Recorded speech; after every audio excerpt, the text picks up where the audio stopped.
Yes. Did you feel the rain? Yes. It is chilly out, isn't it? I might get really. my Yeah. I might get my wind shirt. It's the desert experience. That's right. You gotta go for the whole thing. Still a bit nervous going on a flash flood caravan and starting to rain. Yes. But I always like to point out how lucky people are to be in the driest spot in the country and actually be able to experience rain in Death Valley. There's one more story I needed to tell. One more story. It doesn't involve me. If we can back up just a little bit. just so I'm not too close. There was two other people trapped in the floods that day. Matt Stokely is a maintenance employee here, seasonal. He was off work. He'd come, headed home. He'd actually made a detour up to Dante's View, seeing some of the storm, came back down. He was driving in this direction. Matt Stokely was a little bit above the Dante's View junction, but not quite to Ryan. He was driving uphill. There was a vehicle driving downhill, and driving that vehicle was a woman headed into Furnace Creek for her first day on the job the next day. Oh, boy. So they're side by side in the road. Matt's facing uphill, she's facing downhill. Behind us, and for the next couple of miles, there's a 5 or 6 foot high artificial berm that was built to keep the floodwaters over there. It worked pretty good for a long time, keeping the floodwaters away from the road. But as Matt realized when he's sitting on the roadway, and he goes, oh, blankety blank, here come the floodwaters. They broke through the berm up above, and they're coming right down the roadway. He realized they needed to get up here to Ryan to safety. He told the lady to turn her vehicle around, because remember, she's headed downhill.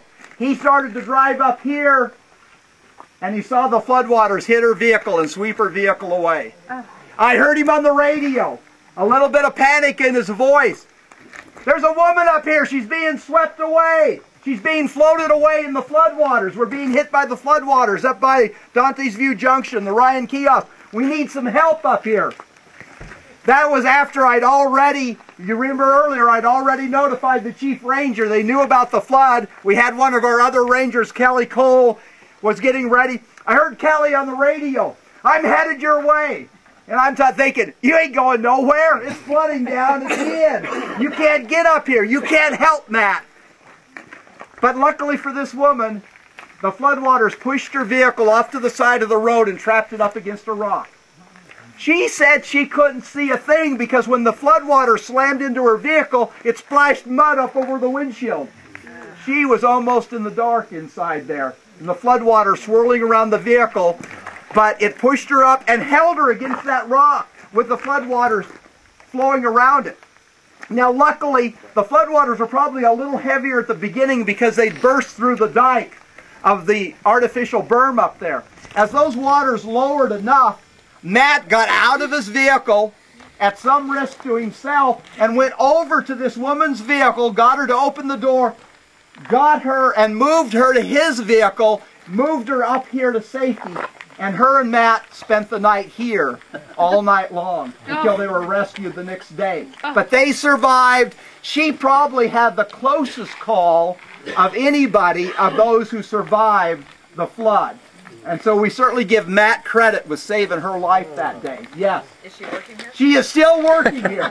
It's my understanding that she is still working here. That's a good question. I've also had questions about the flood damage up above.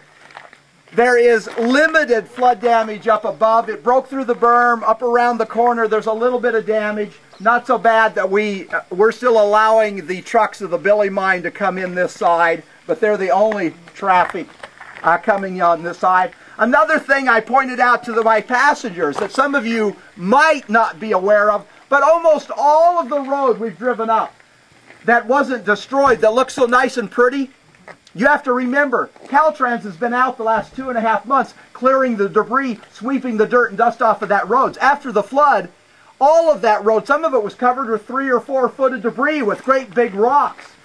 So what road wasn't destroyed was covered with debris. And as when you go back down, you can see where they pushed that debris off to the side. They've done a great job of clearing most of the roadway, but a lot of that is still going to be ripped out when they have to put in the new roadway. And that work's going to start pretty soon. Pretty soon. We can see how the floodwaters came right down the highway. They came right through here. There was 2, maybe 3 feet of water here. It didn't rip out the bathroom or the kiosk. So at Zabriskie Point, it was maybe 5 feet of water that moved those restrooms. These restrooms didn't get moved, but we can see the debris around the base here. We can see that the floodwaters moved through here. They've already cleared the rock and debris out of this parking area. It was covered this deep in material.